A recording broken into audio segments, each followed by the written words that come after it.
Now the news in full. President Bola Tinubu has asked the leaders of the United Nations to prioritize debt forgiveness for Nigerian or the developing countries from creditors and multilateral financial institutions.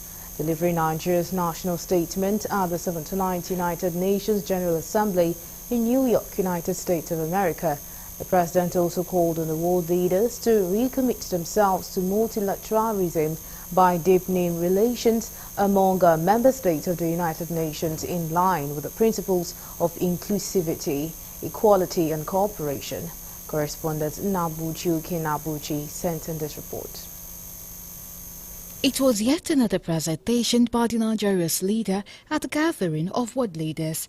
Represented by his Deputy Vice President Kashim Shettima at the high-level annual global event, the President decried the steep descent to singularity and nationalism, which according to him are undermining the quest for peaceful and collective resolution of global challenges such as terrorism, climate change, poverty, food crisis, hyperinflation, nuclear proliferation and grinding debt burden, among others. On debt relief, President Tinubu advocated debt forgiveness to encourage struggling and developing nations confront developmental challenges of their various economies while calling for reforms in the international financial architecture and a transparent multilateral trading system that will help the adoption of the Pact for the Future to reposition economies and translate into concrete measures that provide solutions to the challenges faced by developing and least developing countries. One of the rules-based, non-discriminatory, open, fair, inclusive, equitable and transparent multilateral trading system. We are aware of the debilitating impacts of corruption on global prosperity and national progress. Process of corruption and illicit financial flows constitute a huge chunk of resources needed for sustainable development, the recovery and return. The President reaffirmed Nigeria's steadfast commitment to deepening of multilateralism, just as it did 65 years ago when it joined the United Nations as a 99th member state, but lamented what he described as a return of unconstitutional changes of government and forceful military coup in some African countries. The Nigerian leader also called for the recovery of the proceeds of corruption and illicit financial flows, maintaining that the return of such funds to countries of origin is a fundamental principle of the United Nations Convention Against Corruption. Of such funds to states of origin is a fundamental principle of the United Nations Convention Against Corruption. Therefore, the international community must promote practical measures to strengthen international cooperation to recover and return stolen assets, and to eradicate safe havens that facilitate illicit flows of funds from developing countries to the developed economies. On security, he stood for the return of confidence in democracy, emphasizing that the international community could help to stop insecurity, which is plunging citizens into untold hardship and misery, which in turn affects the people's confidence in democratic rule.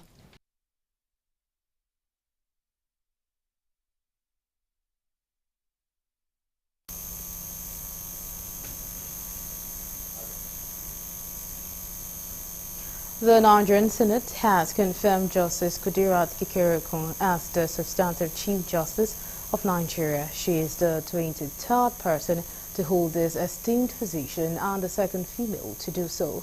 Justice Kekereekun's confirmation followed a request from President Bola Tinubu, who nominated her for the role. Correspondent Kunle Ojo sent in this report. The Senate, led by President Godswill Akpabio, suspended its rule to allow her ask some questions during the confirmation hearing. During the screening process, lawmakers questioned her on various judicial matters. That recently, very senior members of the bar, we all know them. They are fond of being on politics today. They were commenting on cases that are before either the Court of Appeal or the Supreme Court. And this wasn't the case in the past. We are saying under your tenure, yes, will there be a procedure where you bring some of them to justice? Because they ought not to, because their comments and their analysis tend to influence the final outcome. She emphasized the importance of maintaining judicial integrity and adhering to ethical standards. I think the first thing in giving my CV, I said one of the things that I'm known for is integrity. I'm also known for being strict on discipline. And therefore, in order to ensure that the integrity of the judiciary is maintained, I will ensure that the code of conduct is fully complied with. I will ensure that there is zero tolerance for corruption. Justice Kekere-Ekong argued that there should be limits on cases reaching the Supreme Court, particularly regarding pre-election matters. She stressed that such cases should conclude at the Court of Appeal. Additionally, she highlighted the need for timely handling of petitions by the National Judicial Council. Justice Kekere-Ekong also called for measures to insulate the judiciary from external influences. I am of the view that many matters should terminate at the Court of Appeal, especially interlocutory appeals. There's also a situation where pre-election matters come all the way to the Supreme Court, whereas in national and state assembly elections, the substantive elections terminate at the Court of Appeal. I think all pre-election matters should terminate at the Court of Appeal. After nearly 3 hours of questioning, the Senate voted in favor of a confirmation. Put the question. Will the Senate approve the nomination for confirmation of Honorable Justice Kudirat Kekere-Ekong for appointment as Chief Justice of Nigeria? Those in favor say aye. Those against say nay. The ayes have it.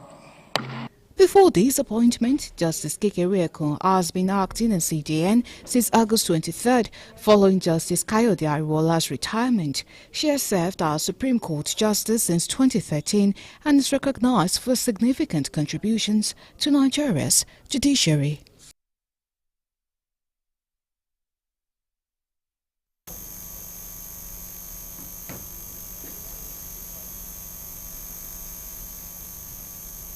The Federal High Court in Abuja on Wednesday adjourned the alleged money laundering case filed by the Economic and Financial Crimes Commission (EFCC) against the immediate past governor of Kogi State Yahaya Bello until October 30th, 2024.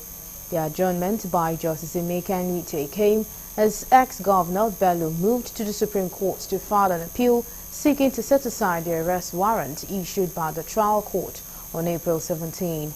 Correspondent Kunuju reports that when the matter came up for hearing, the defense counsel A.M. Adoyi drew the court attention to the fact that the issue of arraignment of the defendant was a subject matter of an appeal already entered by him at the Supreme Court. He said he would like to draw the court's attention to the appeal by virtue of the affidavit of record filed on September 23rd.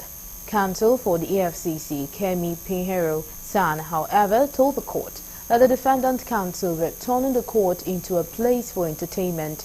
It will be recalled that the former governor submitted himself to the EFCC last Wednesday, accompanied by the governor of Kogi State, Ahmed Usman Ododo, but the EFCC reportedly refused to interrogate or detain him.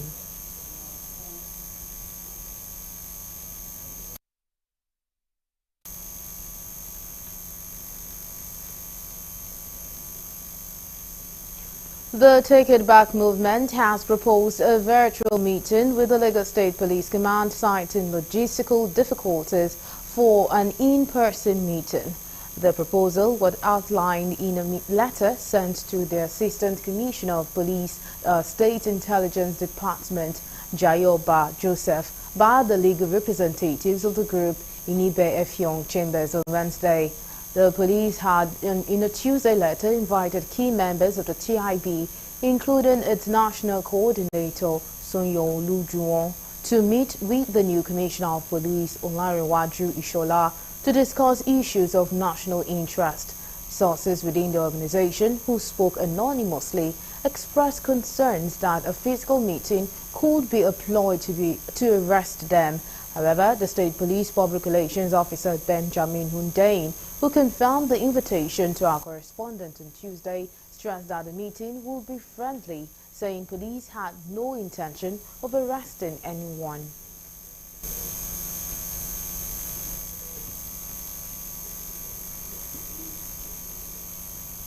The Minister of Interior, Dr. Olubunmi Tunji-Ojo, has directed an unconditional and comprehensive investigation into the allegations of bribery and corruption within the Nigerian Correctional Service.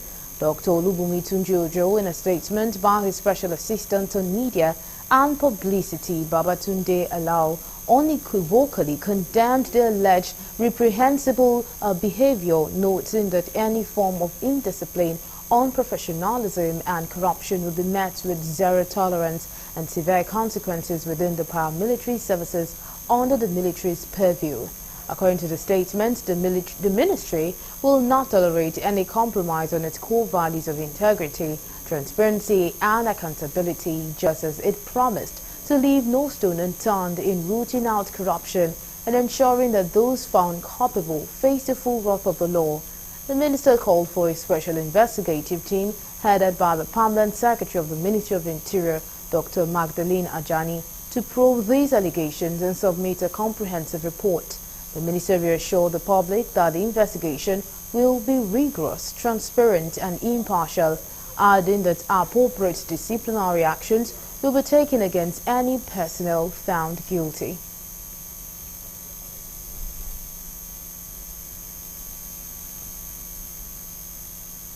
Part of Ibadan, especially Joyce B. Okeado and the Mobile Ring Road areas of the metropolis, were submerged following heavy rain on Tuesday. The rain, which started in the evening, has left many stranded, while gridlock was also experienced in some parts of Ibadan metropolis. As witness Bukola Additional said her church, which happens to be at Joyce B area, has been taken over by the flood. Some people are counting their losses after the disaster.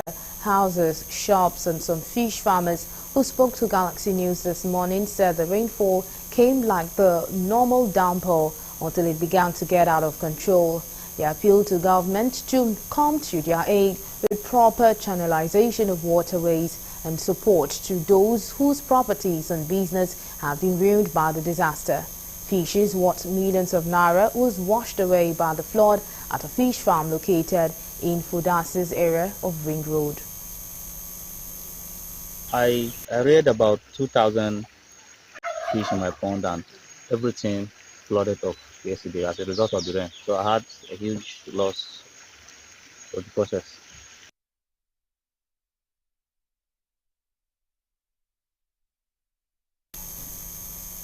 And now we'll move over to the foreign desk for more news.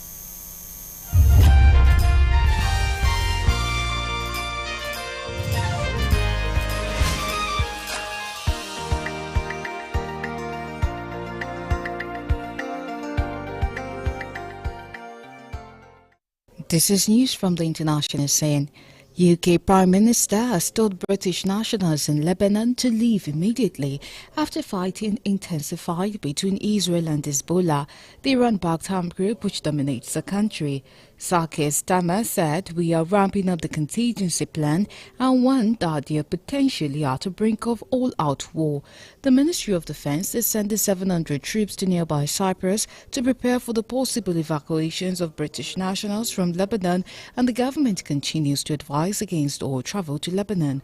Britons have been advised to book flights out of the country, but there are limited options available, with most airlines except the national carriers having cancelled flights and ceased operating, and reports that those remaining are full.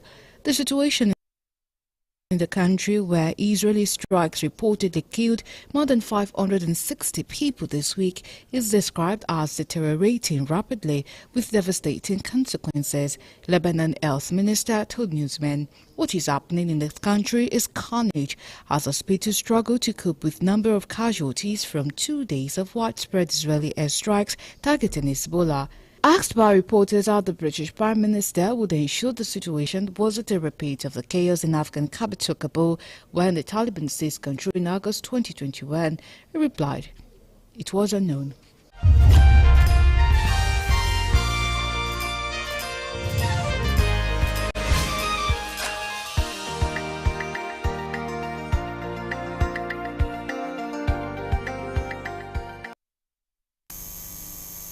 And that's all we have on Galaxy News. Thank you so much for being a part of the news. Do join us by 9 p.m. for more news.